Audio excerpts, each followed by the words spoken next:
Bom, então, as meninas vão apresentar agora, né, fazer uma exposição sobre os novos estudos, né, sobre o letramento, e aí, após a exposição, a gente vai debater e dar seguimento à pauta, tá certo? Estarei por aqui. Ok.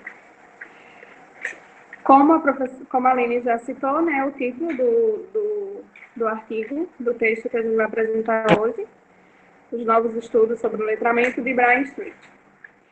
E aí eu vou apresentar para vocês o início do texto, né, que o autor ele apresentou esse texto em um colóquio sobre cultura, escrita e letramento. E aí, nos primeiros parágrafos, ele traz justamente isso, a trajetória e a construção para a compreensão do letramento, né? E aí ele apresenta no texto algumas ideias, né? E insatisfeito com o que ele havia estudado na faculdade, né? Ele conta e relata isso no artigo, que a faculdade trazia ênfase centrada no texto, mais do que na prática, né? E aí ele apresenta para a gente que ele considera o letramento sobre dois pontos de vista, né? O autônomo e o ideológico. O autônomo refere-se basicamente às habilidades individuais do sujeito e cultural, independente do contexto. Terá o efeito. E o exemplo que ele traz para apresentar sobre o letramento é quando ele está lá no Irã e ele vê como que é feito a comercialização naquele lugar, né? E aí ele percebe que ali existe muito letramento, né? E ele passeou por vários lugares do mundo. E o modelo de letramento ideológico é pautado nas práticas sociais, que envolve a leitura e a escrita em geral. E aí ele dá ênfase que o processo ideológico do letramento, que propõe uma prática social implícita nos princípios socialmente construídos, pois os modos pelos quais as pessoas usam a leitura e a escrita são atrelados a concepções de conhecimento, identidade e modelos de ser e estar nas práticas sociais ou contextos particulares. E aí as meninas vão estar trazendo o próximo tópico do artigo, né, que é as perspectivas etnográficas.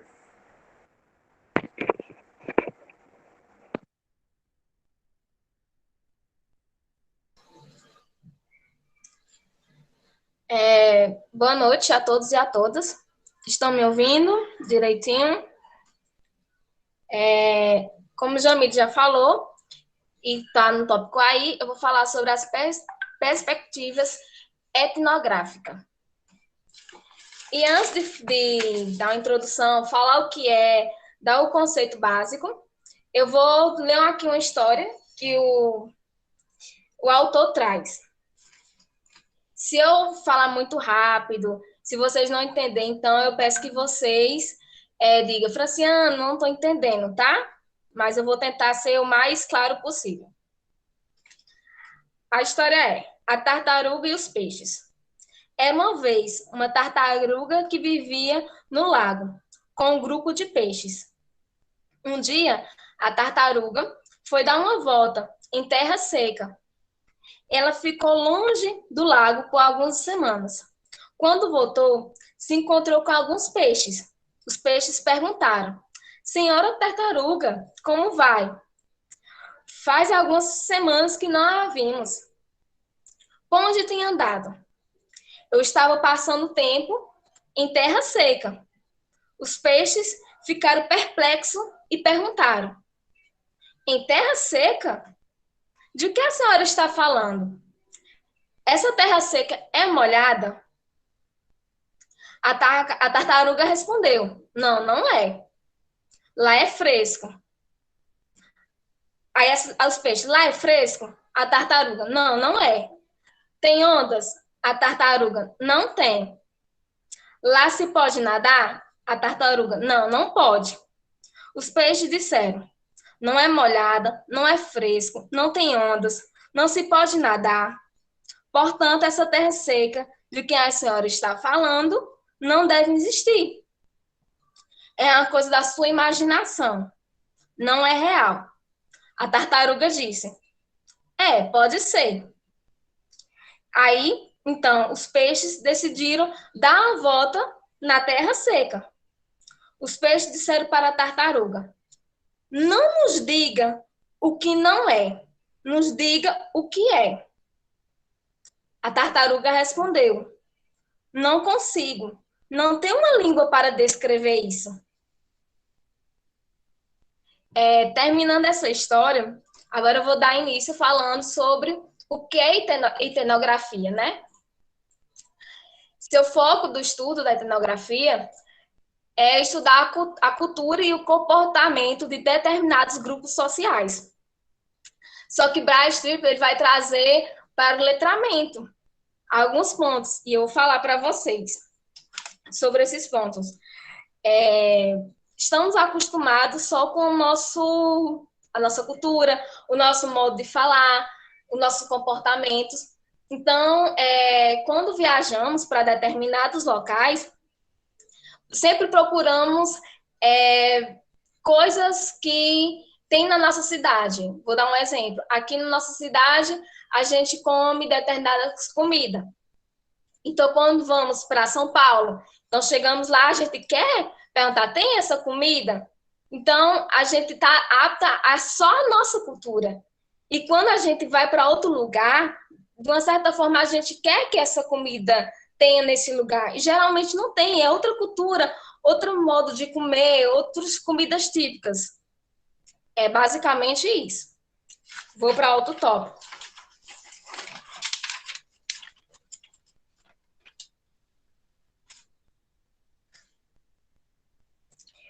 Bradstreet também vai falar sobre uma pessoa que é letrada e não é. Vou fazer uma pergunta para vocês. Eu faço letras português e espanhol. Vou para uma turma que faz letras português e inglês. Eu posso dizer que essas pessoas que não conhecem o meu espanhol e só conhecem o inglês, elas são pessoas letradas? E não que não são uma pessoa letrada?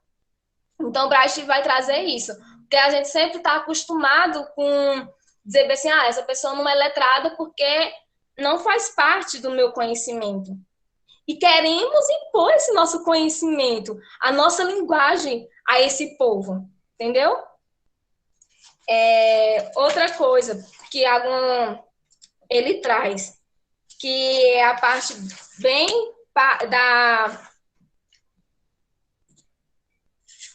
da etnografia, né? Que a etnografia, ela é o ramo da antropologia, mas Bradstreet vai trazer para o letramento essa questão, porque vai trazer o conhecimento, as buscas, as perguntas, e não só que trazendo essas perguntas, a gente não pode impor isso a uma sociedade que tem outras culturas, outros letramentos. Deixa eu ver. Tem uma parte da tartaruga que fala, não nos diga o que é, nos diga como é. Então, às vezes, nós não vamos viajar e chegamos e falamos sobre essa cultura. Só que isso não quer dizer que a gente está apta a falar, que está apta a julgar, a dizer como é, porque às vezes a gente só teve um conhecimento breve daquele momento. A gente vai para São Paulo, lá tem outro tipo de linguagem, outro tipo de letramento. Mesmo que seja o português, mas lá existe. Então, a gente não pode impor, e nem eles, quando vêm para cá, que geralmente acontece, querem impor o letramento, a linguagem deles na nossa. é completamente diferente. Então, de uma certa forma, tem que existir um respeito nessas questões. Acho que é basicamente isso.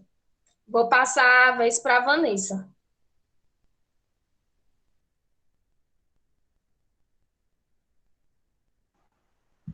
Boa noite. Eu vou voltar lá para o slide. E eu vou falar sobre a etnografia na educação. E aí eu trouxe um exemplo que o Brian Street deu, que é o projeto Letter, que é um projeto feito para empoderar através de treinamento na pesquisa etnográfica. Esse projeto foi desenvolvido para mostrar aos professores que os seus alunos possuem cultura, conhecimentos e são letrados.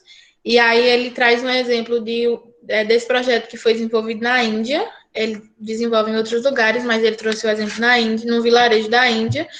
E aí o nome do projeto lá na Índia, o subprojeto no caso, é Nirantar, que significa mais ou menos em português empoderamento.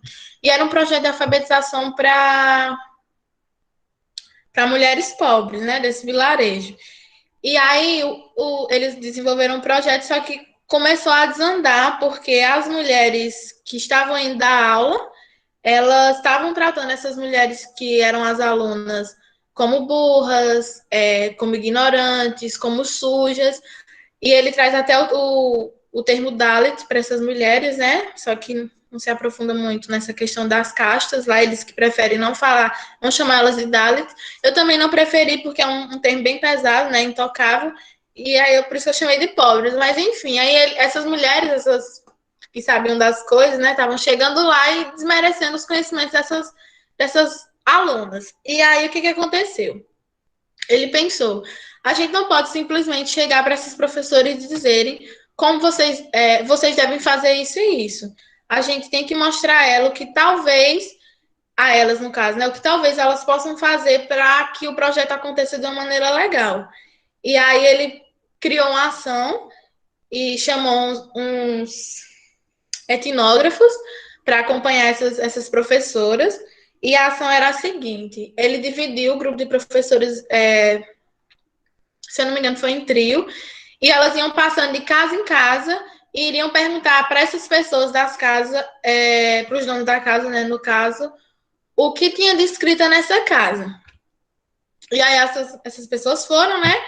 E chegando lá, elas perguntavam, o que é que vocês têm escrito aqui? E aí, normalmente, as pessoas que estavam em casa diziam que nada, mas sempre tinha um calendário, sempre tinha um livrinho de orações, sempre tinha alguma coisa escrita, um anúncio, mas nada assim relacionado a livro, a um caderno, nada disso. E aí, ele quis fazer essa ação com essas professoras para mostrar para elas que essas alunas que elas estavam trabalhando, elas tinham sim um conhecimento, elas estão engajadas dentro em uma sociedade, elas têm uma cultura, elas podem não saber escrever e ler, mas elas provavelmente sabem outra coisa. E aí teve até um dos professores que falou que ficou impressionado com o tanto de coisa escrita que encontrou em uma casa. E esse projeto, ele mostra que quando a gente trabalha com a perspectiva etnográfica dentro do currículo pedagógico, a gente não pode, nós professores, né, não podemos chegar e dizer, vocês são vasos vazios, eu cheguei para preencher, estou cheia de assunto, vou passar meu conhecimento. A gente deve agir, e deve não, mas pode agir da seguinte maneira: o que é que vocês sabem sobre determinado assunto? De que maneira eu posso trabalhar o conhecimento prévio de vocês com o assunto que eu vou trazer, que no caso era alfabetização, né? Então estava mais bem voltado à escrita. E aí, segundo o autor, a relação do professor com os alunos tem que ser diferente. Quando o professor entende que o aluno possui algum tipo de conhecimento, em vez de imaginar que eles são só espaços vazios que devem ser preenchidos. Esses alunos estão engajados em uma sociedade, em uma cultura, em que a escrita pode ocupar um grande espaço. E é aquilo que eu falei, talvez eles não tenham um contato com o livro, talvez não tenha um contato com uma coisa mais educacional, mas com certeza vai ter alguma coisa escrita. Deve ter remédio, comida, anúncio, como eu falei. E aí ele dá até um exemplo de uma mulher que estava tendo é meio que uma festa para um deus. E aí essa mulher, ela pintou uma parede todinha, pintou não, né? Escreveu uma parede, pintou e escreveu uma parede todinha, algumas coisas. E aí ele ficou pensando, né? Como é que esses professores disseram que essas mulheres não têm contato com escrita, se essa daqui fez isso? Então, a etnografia dentro da educação, ela surge como... Ela meio que pede para os professores agirem de uma maneira mais mente aberta, para entender que os alunos que eles vão trabalhar, eles têm um conhecimento prévio, mesmo que não seja naquela área, mas eles com certeza vão saber alguma coisa. E aí ele aponta um problema, que é o uso simbólico do letramento e das práticas numéricas para trazer um sentido de confiança e para fazer reivindicações. E aí o que seria isso? A alfabetização, ela ganha um valor tão grande que a pessoa que não é alfabetizada, mas que tem algum conhecimento sobre determinado assunto, ela acredita que se ela não tiver alfabetização, ela não pode fazer determinadas coisas, desenvolver determinadas atividades no contexto social. E aí ele dá exemplo de um ônibus. Eu não lembro se era nesse vilarejo da Índia ou se era em outro, mas era num lugar pequeno na Índia, que ele chegou para desenvolver o projeto, e aí a mulher e as pessoas estavam falando assim: eu quero aprender a ler porque eu preciso pegar um ônibus. E aí ele foi e pensou: como é que uma pessoa não sabe pegar um ônibus se só tem um ônibus dentro do lugar onde ela mora e passa só em um horário? Tipo, não é um lugar grande que passa vários ônibus e que você precisa prestar atenção. É um ônibus em um horário, então não tem como errar. Só que como aquelas pessoas elas foram desmotivadas e não é humilhadas não o termo, mas desacreditadas, elas acreditam que se elas se alfabetizarem, elas vão saber de tudo, sendo que elas já têm um conhecimento. Então, supervalorizam uma coisa, desvalorizando o que elas já sabem. E aí, para finalizar, ele fala que usar a escrita é um componente para ajudar na luta política mais ampla. Pode-se comprovar isso usando as perspectivas etnográficas que se baseiam em teorias de letramento de tipos sociais que observam a educação mais de perto, não somente como ensino, mas como aprendizagem. E aí, para finalizar, eu vou falar bem rapidamente sobre um livro que eu lembrei, ou para a coisa aqui, a apresentação. Eu lembrei de um livro que eu li no começo do curso, que foi a leitura de Maria Helena Martins. E aí, esse livro, pelo pouco que eu lembro, mas pelo que eu lembro, ele fala justamente disso. A leitura, principalmente a leitura, no caso, ela está muito além de você pegar um livro e ler ele todinho, decodificar, entender, interpretar e etc. Tudo ao nosso redor é leitura e quase tudo também é escrita, porque acho que tudo hoje que a gente tem, comida, móveis, eletrodomésticos, tudo vem com alguma coisa escrita, não, mesmo que não seja no âmbito educacional. E é isso.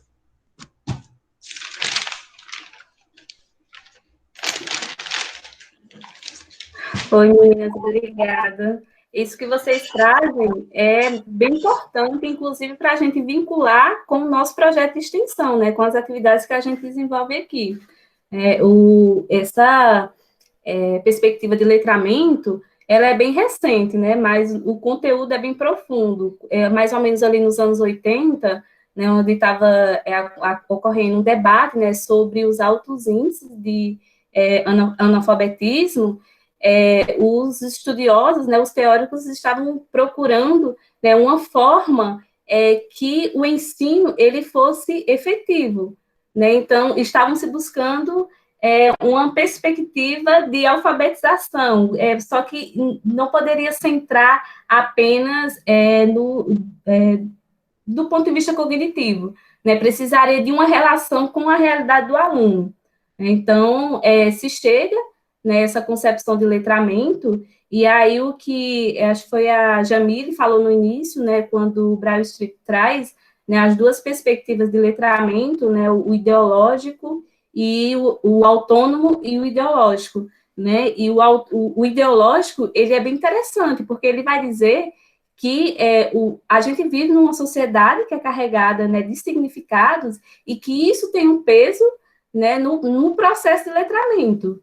Então, todos os meios, né, que os indivíduos vivem, isso vai, as experiências que eles têm nesses meios vão corroborar para um tipo de letramento, né? E aqui no nosso projeto a gente trabalha justamente com isso, né? Escrita identitária, né? Como que os conhecimentos, né? As experiências desses alunos da escola pública, como que eles podem trazer isso na sua escrita, né? E a perspectiva da educação, né? Do ponto de vista etnográfico, que essa é fundamental, né? Para ter significado para o aluno, para ter sentido, para a gente construir uma aprendizagem mais profunda, o ensino, né, sistematizado que a gente vê na escola, ele precisa fazer sentido para esse aluno, né? Quando a gente trata o aluno, né, como um indivíduo carregado de sentido, né, de uma cultura, de um conhecimento, e trabalhar isso de forma a relacionar, né, o que ele já tem enquanto, né, bagagem, e relacionar isso ao conteúdo, né, escolar, isso vai ser bem mais efetivo, né, no processo formativo dele. Então, acho que a gente pode abrir aqui para fazer intervenção ou perguntas para as meninas, se Nazaré quiser falar também. Deixa a pessoa falar. Certo. Aí tem Maria Alice, tem Maria Alice está aí. Tem Vitor, tem Aparecida. Vamos lá, minha gente. Podem abrir o microfone aí e falar. Posso falar? Pode. Boa noite. Queria parabenizar as meninas. Muito bom o conteúdo que elas trouxeram. E só fazer uma observação, assim, enquanto elas estavam falando, eu lembrei muito, assim, porque a gente, quando parte para ensinar algo, sempre tem que se levar em consideração a bagagem do outro, né? E quando foi trazida essa fábula da tartaruga que vai para a terra firme e não sabe como explicar aos outros o que é a terra firme, porque a gente só consegue explicar aquilo que a gente conhece, porque a gente faz explicações por meio de analogias. Quando nós não temos nada com que a gente pode comparar, fica um pouco difícil da gente trazer como se fosse realmente uma linguagem estranha, uma língua nova. E eu achei isso muito interessante porque é muito essa questão cultural, o que cada cultura tem. Às vezes você não consegue expressar com palavras, é só a experiência que é capaz de trazer aquilo. E como educadores, a gente precisa ter esse feeling, porque a gente vai atuar em realidades completamente diferentes da nossa e uma das outras. E aí a questão desse letramento, buscando muito o cultural, porque na escrita também a gente percebe muito isso, que cada um escreve de acordo com o seu mundo, com a sua realidade. E aí eu achei muito interessante todas essas coisas que as meninas falaram, só para fazer essa observação, esse adendo mesmo, que ficou muito assim na minha cabeça. Muito bom. Obrigada, Alice. Cadê esse povo, minha gente? Apareçam. Cadê Lucas, Vitor? Apareçam. Oi. Vendo aqui a fala das colegas, né? Parabéns para as meninas. Me fez lembrar muito do Paulo Freire, né? Quando ele diz que não existe saber mais e nem saber menos, né? Existem saberes diferentes. E aí eu lembro quando eu estava na faculdade, eu tive uma disciplina, né, de linguística, e a professora até uma vez falou que nós, enquanto seres, quando a gente fala a nossa linguagem, é a nossa própria RG, né? A nossa própria identidade. Então, o professor, quando ele chega numa sala de aula, ele nem precisa perguntar de onde que o aluno veio. Quando o aluno fala, ele já consegue identificar qual é a região daquele aluno, se ele é um nordestino, se ele é um sulista, né? Se é da capital. E a gente precisa respeitar essas particularidades de cada um. E, inclusive, eu lembro uma vez de uma citação dos padeiros, né? Quantos padeiros nunca tiveram um exemplo, nunca tiveram a oportunidade de irem à escola, de fazer uma faculdade, para ser um chefe de cozinha, e eles preparam os pães, os bolos divinamente bem, que muitas vezes a prática ali do dia a dia ensina muito mais do que às vezes ali ensinada, né? E a gente precisa respeitar essas particularidades, esses conhecimentos que esses alunos trazendo para o lado educacional, os conhecimentos que esses alunos já trazem de casa, eles já trazem muita informação que a gente precisa aproveitar, né? Trabalhar em cima disso, inclusive.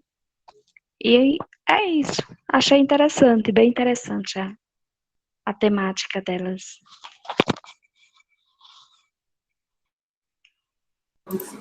Sim, inclusive elas trazem, né, a obra do Braille Street, que é uma das referências, né, principais sobre essa discussão do letramento, e acho que, além delas, né, é importante todo mundo se apropriar, né, desse estudo, para a gente ter uma prática, inclusive aqui dentro do projeto de extensão, né, mais efetiva.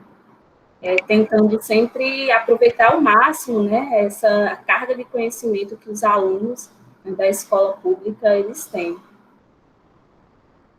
Mais alguém?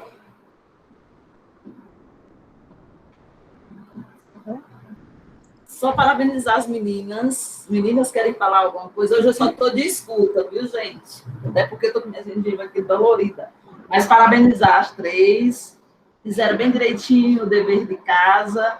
E é exatamente isso. A etnografia, a linguística aplicada, ela se apropria, né, a partir de Braille Street da etnografia, porque há uma necessidade da gente trazer para a linguística aplicada essa discussão da cultura, da identidade, das práticas sociais, né, do pegar um ônibus mesmo sem saber ler, vou lá pelo formato da letra, de ver o que é que a gente tem de escrita e de letramento dentro de uma residência. Então, o Braille, ele pesquisou no Irã, se não me engano, ele ficou 3 anos observando essas práticas. Ele foi para a Índia com a filha, se não me engano, foi mais um monte de tempo. Então, ele passou o tempo dele viajando, fazendo essas pesquisas sérias, né? E aí ele vai trazer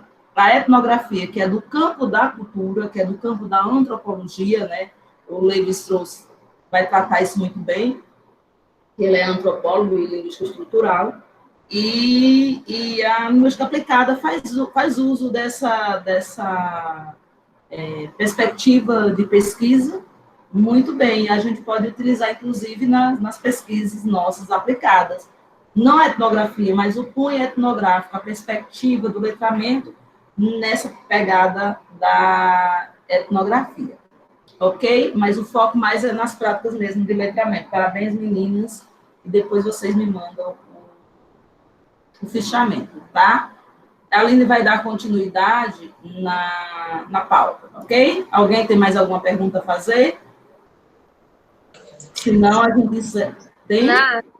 Oi. Eu vou, assim, falar alguma coisa.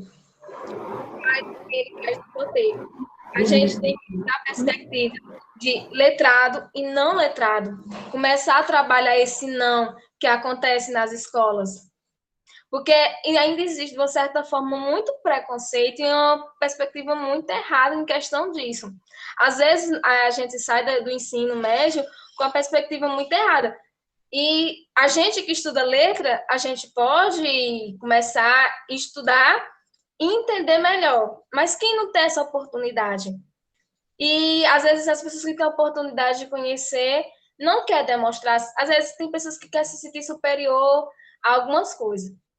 Basicamente é isso. Eu acho que a gente tem que mudar essa questão de letrado e não letrado, alfabetizado e não alfabetizado no nosso ensino, em geral. Isso é mais.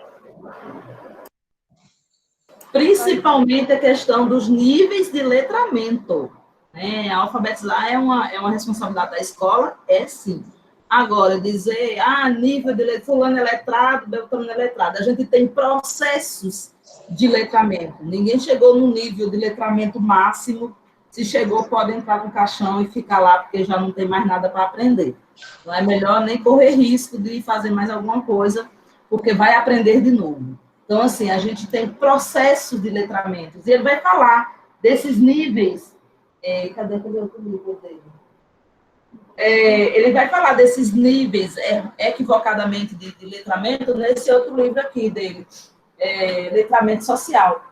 Nesse livro aqui, ele está trazendo exatamente essa crítica referente a essa questão cultural de achar que fulano é mais letrado e Beltrano é mais letrado. E aí, de fato, como a Aparecida trouxe, esse pensamento a gente não pode esquecer de onde é que ele vem. Ele vem a partir do pensamento de Paulo Freire mesmo. Bryce Street, ele bebe na água de Paulo Freire. Ele vai lá, né, ele dialoga com Paulo Freire, até porque eram 2 andarilhos aí pelos países menores fazendo esse tipo de trabalho. Lógico que ele vai além apenas da questão cognitiva, ele vai trazer isso como prática social mesmo. Então, a gente precisa negar o letramento autônomo, que vai trabalhar as capacidades cognitivas de interpretar um texto, de reconhecer uma forma de um gênero textual, de elaborar os conhecimentos, aplicar e fazer uma prova? Não, mas a gente pode ir além disso.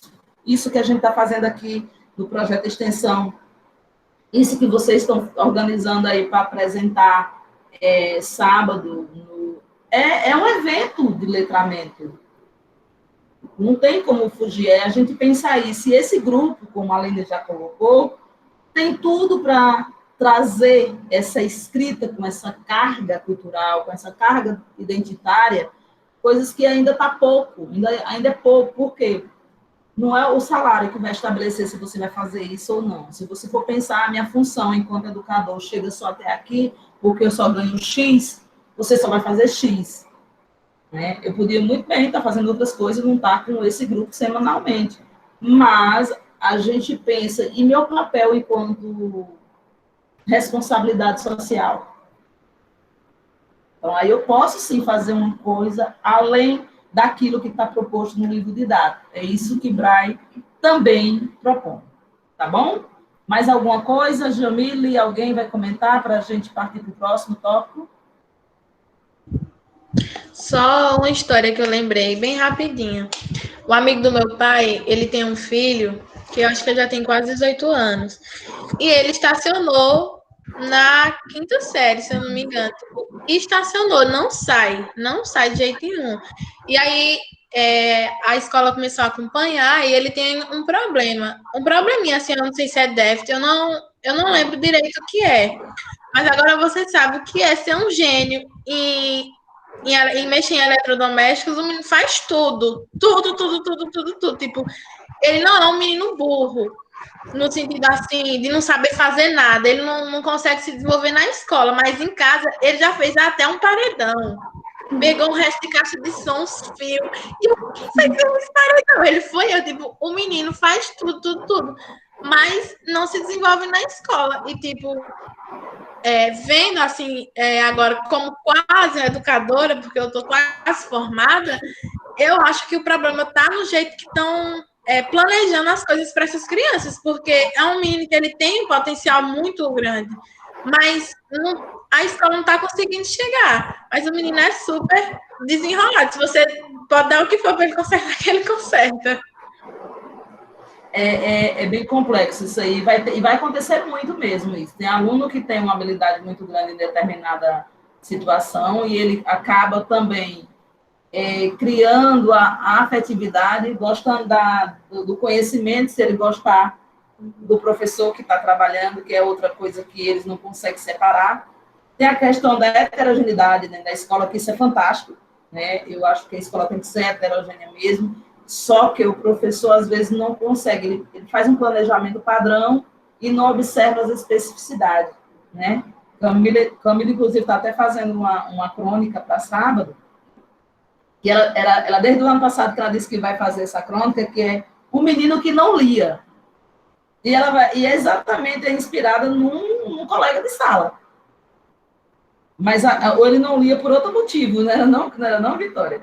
Então, assim, há N situações que a gente, como o Vitor já falou, que é um laboratório, e cada um vai utilizar de uma forma que achar mais conveniente esse laboratório. Mas é complicado mesmo, muita coisa ainda precisa mudar. Na Bahia, eu não sei como é que vai mudar, mas precisa mudar.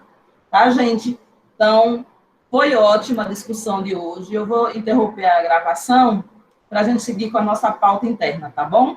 E na próxima semana o tema vai ser com a Aline.